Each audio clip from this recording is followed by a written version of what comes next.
Hi there makers, it is Jo here from Minerva, and today I'm here with an alterations video. We're taking a look at how to make the waist on a pair of trousers or jeans a little bit smaller. If you want to know how to make jeans a little bit bigger, that's in a different video. I've grouped a couple of techniques here so that you can see how you can change the waist on your jeans and if it will fit the garment that you want to alter. You can use today's techniques alongside a ready-to-wear garment. So if you've bought something or picked something up thrifted and you want to just alter the waist a little bit, it will work for that. But it's also a great skill to have if you've made something and you spent a lot of money on the fabric and you spent a lot of time putting together your skills to make the garment, and then you change size or the fit isn't quite as you thought.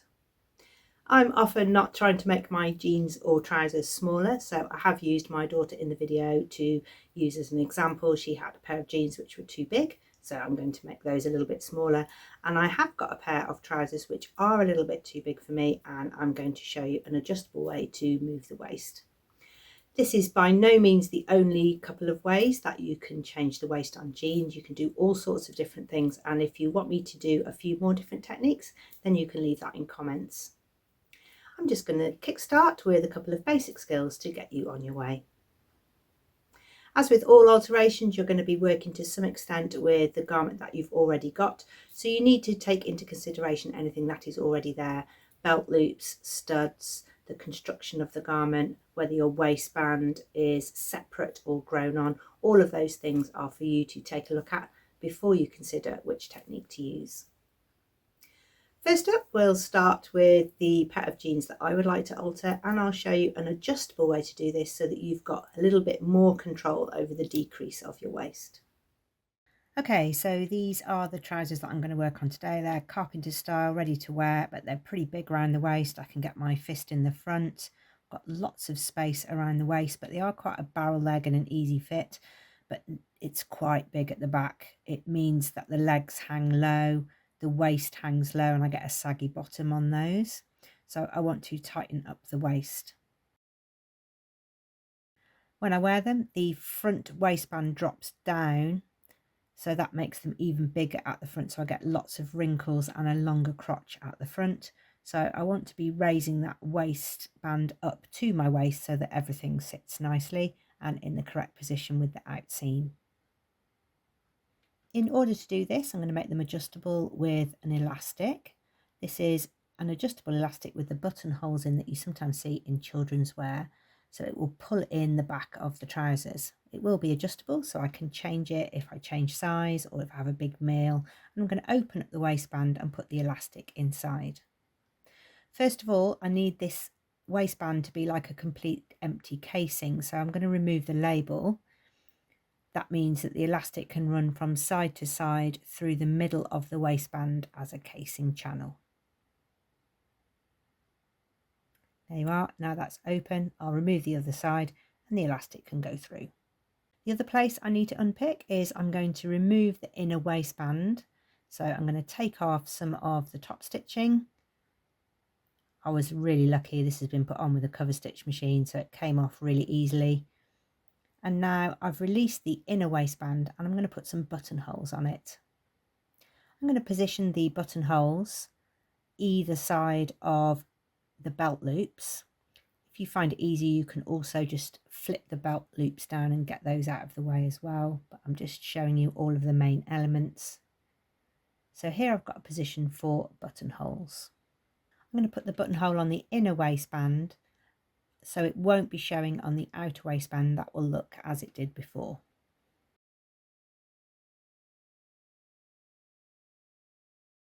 You need to make sure your elastic is as wide as the buttonhole, and I've used my buttonhole foot.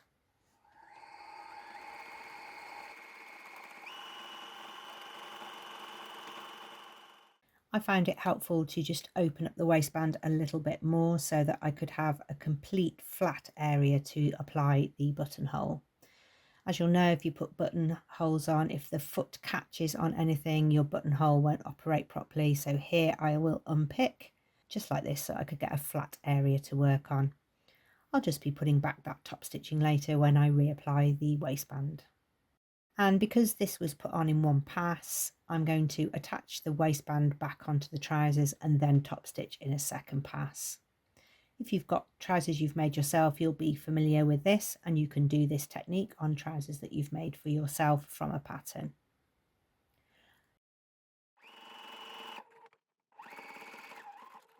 And you might also find it useful to use a bulky seam aid for the thicker areas.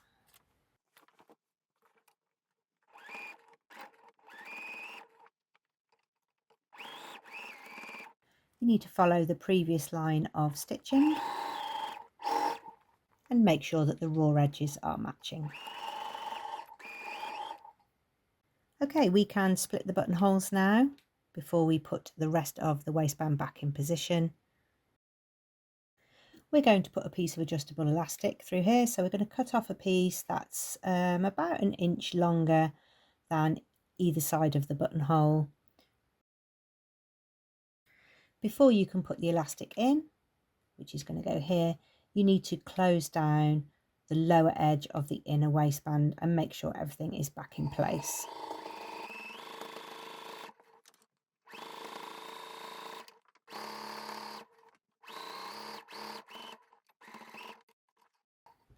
I found it easier just to remove the tops of the belt loops so that I could get really smoothly along the edge of the waistband along the bottom.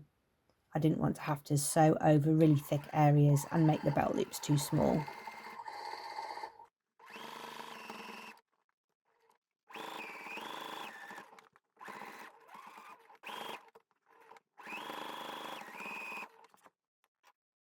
Okay, the waistband is all back in situ, so we can thread the elastic all the way through there, just like a casing. There's nothing obstructing that elastic in the middle. And then here we're going to sew it so that we hold the elastic in the centre, and then I can add some buttons. You might also want to just turn over the ends of your elastic. I've got to change to some black thread to do that so that those don't fray any further after I've started wearing them. Okay, let's take a look. A much better fit. It feels fantastic. The waistband has levelled off a little bit. You do get a little bit of ruching in the waistband at the back, and you need to make sure the elastics are pushed in and not poking out. But I don't have a baggy bum, but I still have that easy barrel leg fit. Really smooth, nice straight out seam, and they do feel like a completely different pair of trousers. So my jeans alteration is pretty successful, but what I've started to do a little bit with this technique is to build it into some of my garment sewing. So if I'm making a garment, I will put the buttonholes in the waistband at the stage where I'm putting the waistband together. At this stage, I might not even know if I need them or not, but they're there. If I want to split them and add the adjustable elastic, I can. If the trousers fit okay, I can leave them as is, and I don't even split the buttonholes. No one would know that your buttonholes are in the back waistband, and you won't feel them there either. They're just like a little insurance. If then you need to decrease the waist, you can thread through the adjustable elastic. I've got a couple of examples to show you. These are my Rowan trousers from Emporia Patterns. I made them in a really light denim, so they're more of a trouser feel than a denim jeans feel, but they do have lots of the features of jeans. They've got a really wide leg that goes down into a barrel leg, so there's lots of ease here in the waist and hips. If I choose the hip size though, I tend to have a bit of a gaping waist. The pattern does have elastic that runs all the way through the back, but on my toile pair, when I put the really thick elastic in here, which was tricky to do, it did feel a little bit chunky and cumbersome. I was only a little bit off the waist size, so for all the effort of putting that elastic in and it being uncomfortable, I only really needed to reduce this by a small amount. So I put the buttonholes in the back of the waistband, added the adjustable elastic, and I can change this throughout the day. I might start with it smaller and then adjust it as the day goes on. And in the case of the Emporia patterns, most of the back is covered up with this wide back belt loop anyway. Got some lovely top stitching, And these are fantastic all-round trousers, and I love that they're in a solid colour. I love this technique so much that I took it to another pattern over the summer. So these are Dawn jean shorts, and the fabric is very rigid. So across the hips and the leg and across here was all fine. But I knew that maybe from one summer to the next, I might need to change the waist. It might go up, it might go down, I don't know. So I've put the button loops in. And actually, when I'm wearing these at the moment, I don't need to have the elastic pulled in, but I know maybe by next summer I might need to pull them in a bit, and they're adjustable.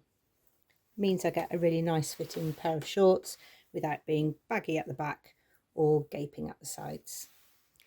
If you've got a skirt with a waistband, you can also use the same technique in the back of a skirt. So for example, a denim skirt or any skirt with a full waistband where you can put the buttonholes on the inside. Next up, I'm looking at a more permanent solution. So we're going to take some darts through the back of the jeans. You'll need to try your jeans on, take a measurement, pinch out what you don't want. And what you really want to try and avoid is to take a wedge out of the centre back. If you take a wedge out of the centre back, you will change the waistband and it will tilt down and make a V shape at the back. So you want to split the difference of what you want to take out and have it either side of the centre back. Same goes for centre front. If you've got a pair of trousers without a fly or anything, you want to be taking your excess from the sides or from either side of the centre or either side of the back. So here they are on. They're a little bit big, and because they're big on the waistband there, they drop down in the crotch. And they also create a pretty saggy bum at the back because they're not holding up at the waist. So here are the jeans. I've marked how much I would like to take out either side of the crotch seam. It's better to take it like that rather than at the centre back because you change the crotch. Also be aware that you might be changing the side seam. If you're taking a lot out of the back, then you will tilt and move that out seam a little bit. So you want to make sure that what you're going to do is harmonious with the rest of your jeans. I'm going to take off 1.5 centimetres off each side of that fold. So 3 centimetres off one side and 3 centimetres off the other. So I'll get a 6 centimetre reduction. I'm going to make a mark from the centre back, 5.5 centimetres onto the waistband, and the same on the other side.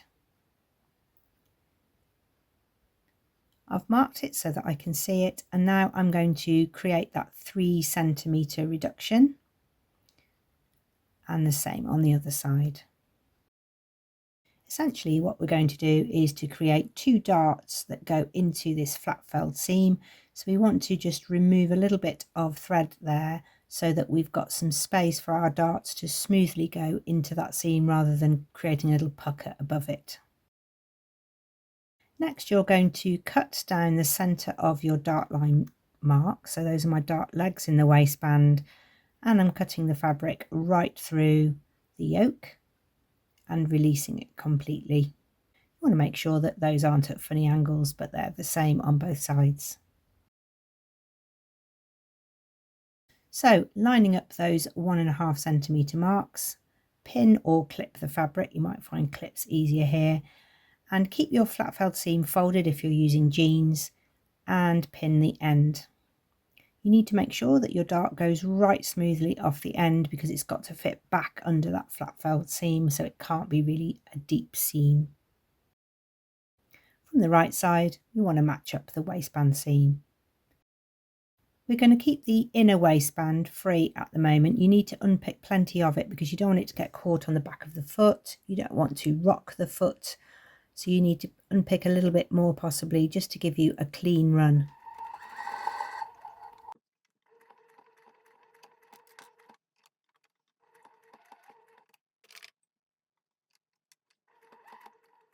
You want to make sure that your waistband is matched up the best that you can, but you're obviously moving the fabric out of shape a little bit, and your dart will go back down into that flat felled seam, which is why you can't make it really deep at the end, because otherwise you'll create a little flap here, and we want to replace that by adding a little bit of ease.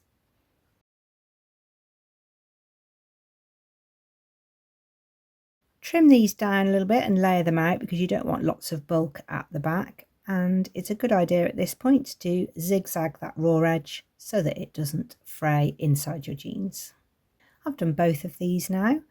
They're strong and everything's lined up as best as I could get it. We could add a little bit of steam just to reduce and shrink that piece that's going to go back onto the trousers.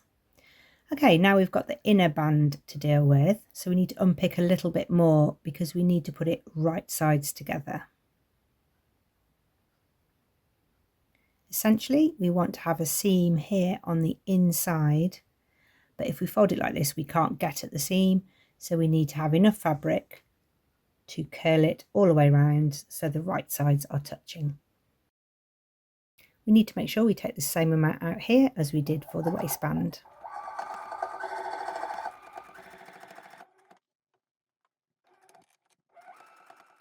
When you look at it, you'll think, oh my days, what have I done? But when you pull the waistband, everything snaps it back into place if you use the correct seam allowance.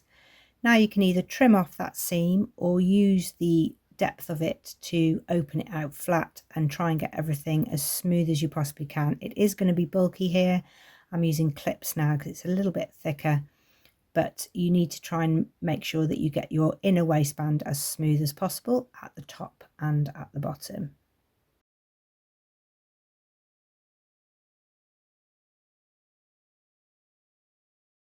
Next, we're going to replace some of the top stitching on the waistband and on the flat felled seam. So it's a good idea to use a good thread that matches what is already existing. Might need to use a hump jumper just to get over those thicker areas. And you might also find it useful to put in a new jeans needle if you're working with jeans.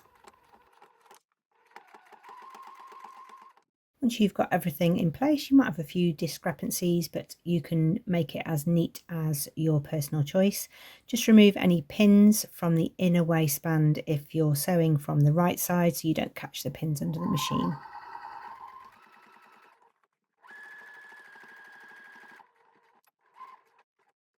On the inside, you've got those darts that go into the flat felled seam and they're all zigzagged off so they won't fray. And I've got as much of the waistband sewing as I could get back. It is thick here, so you will find that quite tricky. So you might need the bulky seam aid. Give everything a press and then we're ready to try on. Okay, this time there is no baggy waist. It fits the waist. It's snug in at the back. It's just raised the crotch a little bit so it's not hanging down so low. So these jeans are back in play. Today, in true alteration style, I thought I would wear a crochet jumper that I made, and this was actually a cardigan, but when I wore it as a cardigan I didn't really like it, so I've turned the cardigan round. I took off the button bands and sewed up the back and created a jumper with a back split, and I wear this so much more than I used to wear the cardigan. If you've got a pair of trousers that you're not wearing or you're not reaching for because the fit isn't correct, then maybe you can check out some of our other alteration videos. There's lots on our playlists over on the YouTube channel. It's free to subscribe there and you get loads and loads of great sewing content. There's sew alongs, pattern drafting videos, how to use your overlocker, lots of learn to sew videos from me, and some fantastic inspirational videos about new fabric releases. You can also join our craft club over on our website where you can get discounts and offers throughout the year on a range of our fabrics. We would love to see you there. You can share your makes, add photographs in the description. It doesn't have to be something from Minerva Fabrics. It might just be a really successful alteration like I've shown today. Thank you very much for watching and we'll see you again soon.